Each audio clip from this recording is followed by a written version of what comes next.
കുഴപ്പമില്ല. First half full ലാഗായിരുന്നു. അത് കഴിഞ്ഞ് സെക്കൻഡ് ഹാഫ് വന്നപ്പോൾ കുഴപ്പമില്ല. ഒരു കോമഡി ഡ്രാമ പടമാണ്. നല്ലതാ. ഒരു കോമഡിയാണ്. ഫസ്റ്റ് ഹാഫ് ഫുൾ കോമഡിയാണ്. അതുകൊണ്ട് ലാസ്റ്റ് വരുമ്പോൾ കുറച്ച് ഇമോഷണൽ ആവും. അങ്ങനത്തെ ഒരു ഇമോഷണൽ റോളർ കോസ്റ്റർ പോലത്തെ പടമാണ്. വളരെ മികച്ച ഒരു സിനിമയാണ്. ഇന്നത്തെ കാലഘട്ടത്തിൽ കൃത്യമായിട്ട് വിശദീകരിക്കുന്നുണ്ട്. പിന്നെ ജാതി മത രാഷ്ട്രീയങ്ങൾക്കെതിരെയൊക്കെ ശക്തമായ പ്രതിഷേധം. ഡിജോയുടെ വളരെ നല്ലൊരു മികച്ച സിനിമയാണ്. ഫസ്റ്റ് ഹാഫ് ജസ്റ്റ് കോമഡി ട്രാക്കാണ്. സെക്കൻഡ് ഹാഫ് നല്ലൊരു കുറേ മെസ്സേജ് സോഷ്യൽ മെസ്സേജ് കുറേ ഉണ്ട്. പിന്നെ ഒരു രാജ്യത്തിൻ്റെ സ്നേഹബന്ധം എന്നൊക്കെ പറയുന്നുണ്ട്. കുറേ മെസ്സേജസ് സെക്കൻഡ് ഹാഫിലുണ്ട്. നല്ല മൂവിയാണ്. ഫസ്റ്റ് ഹാഫ് ഒരു ആവറേജിൽ പോയി. ജസ്റ്റ് കുറച്ച് ലാഗ് ഉണ്ടായിരുന്നു. സെക്കൻഡ് ഹാഫ് ഒക്കെ കൊള്ളാം. സെക്കൻഡ് ഫസ്റ്റ് ഹാഫ് ഇച്ചിരി പതുക്കെ തുടങ്ങിയാലും സെക്കൻഡ് ഹാഫ് വെറുതെ സെറ്റായിരുന്നു. മസ്റ്റ് വാച്ച് തിയേറ്ററിൽ ഒന്നും തന്നെ കാണണം. അടിപൊളിയായിരുന്നു. നല്ല മൂവിയാണ്. നല്ല പടം. പടം നന്നായിട്ടുണ്ട്. നല്ല പടം. ടീം പോളി നല്ല പെർഫോമൻസാ. വേറെ ലെവലായി. ഒന്നും വിശ്വസിക്കാനും പറ്റുന്നില്ല. അത് അൺഎക്സ്പെക്റ്റഡാണ്. ആ പടം വേറെ ഒരു ടീം പോളി ഒരു വേറെ ലെവലായി. പടം വേറെ ലെവലായി. നല്ല സിനിമ.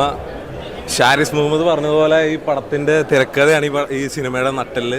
നല്ല സിനിമ. മലയാളികൾക്ക് എല്ലാ കാലത്തും ഓർത്തു വയ്ക്കാൻ കഴിയുന്ന നല്ല നിമിഷങ്ങൾ ഈ ഒരു സിനിമയിലുടനീളമുണ്ട്. ഈ സിനിമയിൽ ഓരോ കഥാപാത്രങ്ങൾ കൈകാര്യം ചെയ്തിട്ടുള്ള നടീനടന്മാരായാലും അതേപോലെ മ്യൂസിക് വിഭാഗം കൈകാര്യം ചെയ്തിട്ടുള്ള ജെക്സ് ബിജോ ആണെങ്കിലും കൈയടി അറിയിക്കുന്നുണ്ട്. അതുപോലെ തന്നെ നമ്മുടെ സംവിധായകൻ ഡിജോ ജോസ് ആൻ്റണി, അദ്ദേഹത്തിൻ്റെ മൂന്നാമത്തെ ചിത്രമാണ്. ഓരോ സിനിമകളിലും വ്യക്തമായ രാഷ്ട്രീയം പറഞ്ഞു വയ്ക്കുന്ന ഒരു സംവിധായകൻ. അയാളുടെ മൂന്നാമത്തെ ചിത്രവും ജനങ്ങളിലേക്ക് എത്തുന്നത് മലയാളിയുടെ സൗഹാർദ്ദത്തിൻ്റെ കഥ പറഞ്ഞുകൊണ്ടാണ്. മലയാളിയുടെ ജാതി മത ഭേദമന്യേ എല്ലാവരെയും ചേർത്ത് പിടിക്കുന്ന മലയാളിയുടെ മനോഭാവത്തെ തുറന്നു പിടിച്ചുകൊണ്ടാണ്. നല്ല സിനിമയാണ്. നമ്മൾ ഉദ്ദേശിച്ച പോലെ ഫസ്റ്റ് ആദ്യം ഒരു പ്രൊമോഷണൽ സോങ്സും അതേപോലെയൊക്കെ ഇറങ്ങിയ സമയത്ത് നമ്മൾ ചിന്തിച്ച പോലെ ഒരു കോമഡി സറ്റയർ അല്ല. കോമഡിയിലൂടെ തന്നെ സീരിയസ് ആയിട്ടുള്ള വിഷയം കൈകാര്യം ചെയ്ത് നല്ലൊരു സൗഹാർദ്ദത്തിൻ്റെ കഥ പറഞ്ഞ് പടം അവസാനിപ്പിക്കുകയാണ് ചെയ്തിട്ടുള്ളത്. നല്ലൊരു സിനിമ. മലയാളികൾക്ക് എല്ലാ കാലത്തും ഓർത്തു വയ്ക്കാൻ കഴിയുന്ന ഒരു സിനിമയാണ് ഡിജോ ജോസ് ആൻ്റണിയുടെ മലയാളി ഫ്രം ഇന്ത്യ. നിവിൻ പോളിയുടെ വർഷങ്ങൾക്ക് ശേഷം മറ്റൊരു സോളോ ആക്ടറായിട്ട് തിരിച്ചുവരവ് ചിത്രമായി നമുക്ക് ഈ ചിത്രത്തിനെ കണക്കുകൂട്ടും. നല്ല അഭിനയം കാഴ്ചവെച്ചിട്ടുണ്ട്.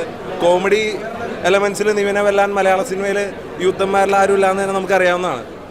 നല്ല രീതിയിൽ പ്രേക്ഷകർക്ക് സിനിമയിൽ ചിരിക്കാനുള്ള വക സംവിധാനം ഒരുക്കി വെച്ചിട്ടുണ്ട്. അതുപോലെ തന്നെ നട്ടലുള്ള തിരക്കഥ.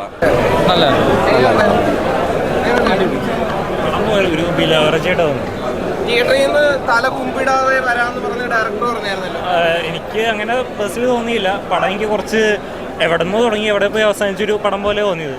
ഫസ്റ്റ് ഹാഫ് കുറേ ക്രിഞ്ചും കാര്യങ്ങളും പിന്നെ വേറെ നാട്ടിലെ കുറേ സ്റ്റോറി കാണിച്ചിട്ട് സെക്കൻഡ് ഹാഫ് പടം ഇങ്ങോട്ട് പോയി എന്നിട്ട് എവിടെ പോയി അവസാനിച്ച് പ്രത്യേകിച്ചൊരു ഫീലിങ്സ് ഒന്നും ഉണ്ടാക്കിയില്ല. ഇപ്പം ഹിന്ദിയിലെ ബജ്രംഗി ഭായ്ജ എന്നൊരു സിനിമയുണ്ട്. അതിൻ്റെ ഒരു ലൈറ്റ് വെർഷൻ പോലെ തോന്നിയത്. പക്ഷെ അതിൽ കിട്ടിയൊരു പകുതി ഫീലിംഗ് പോലും ഇതിനകത്ത് എനിക്ക് പേഴ്സണലി തോന്നിയില്ല.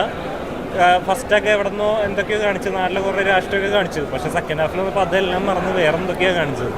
പടം എവിടെ ചെന്ന് അവസാനിച്ചു. പേഴ്സണലി എനിക്കൊരു നല്ലൊരു ഫീലിംഗ് തോന്നിയില്ല. ഒരു ആവറേജ് എന്ന് പോലും പറയാൻ പറ്റുന്നില്ല ആ ഒരു ഇത്.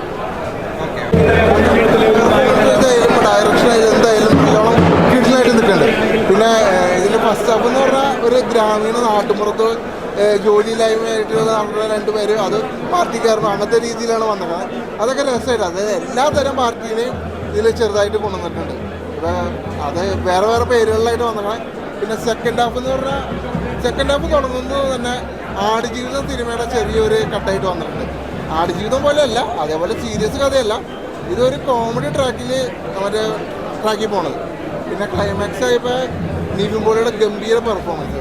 അതിലെടുത്ത് പറയേണ്ടതെന്ന് പറഞ്ഞാൽ ആക്ടീച്ചറുകൾ അതൊക്കെ ശരിക്കും നമുക്കൊരു മോട്ടിവേഷൻ തന്നെ പോലെ വന്നിട്ടുണ്ട്. എന്തായാലും മസ്റ്റ് തിയേറ്റർ വാച്ചപ്പോൾ ഞാൻ പറയും. പടം കൊള്ളാം. പടം സൂപ്പറാണ്. അത് വെച്ചാൽ ധ്യാനും നിവിനുമുള്ള കോമ്പിനേഷൻ നല്ല രസമുണ്ട്. ഇൻ്റർവെൽ വരെ നന്നായിട്ട് ചിരിച്ച് എൻജോയ് ചെയ്ത് കാണാൻ പറ്റുന്നത്. അനശ്വരയും ആ ഒരു കോംബോ ആയിട്ടാണ് മുന്നോട്ട് പോയി. പിന്നെ ഇൻ്റർവെല്ലിന് ശേഷമാണ് നമുക്ക് കുറച്ച് സീരിയസ് ആണ് കഥ പോകുന്നത്. കയ്യടികൾ മാത്രമായിട്ട് മുന്നോട്ട് പോകുന്ന കുറേ ഇൻ്റർവെല്ലിന് ശേഷമുള്ള സീൻസ് എല്ലാം കുറേ രാഷ്ട്രീയം സംസാരിക്കുന്ന സിനിമയാണ്, നന്നായിട്ട് കാണാം. ഈ ഞാൻ നിവിൻ കോംബോ എങ്ങനെയുണ്ട്? കോംബോ രസമായിട്ടുണ്ട്. കോമഡി അവർ നല്ല കോംബോ ആയിട്ടുള്ള കോമഡികൾ നല്ല വർക്കൗട്ടാണ്, രസമായിട്ട് ചെയ്തിട്ടുണ്ട്.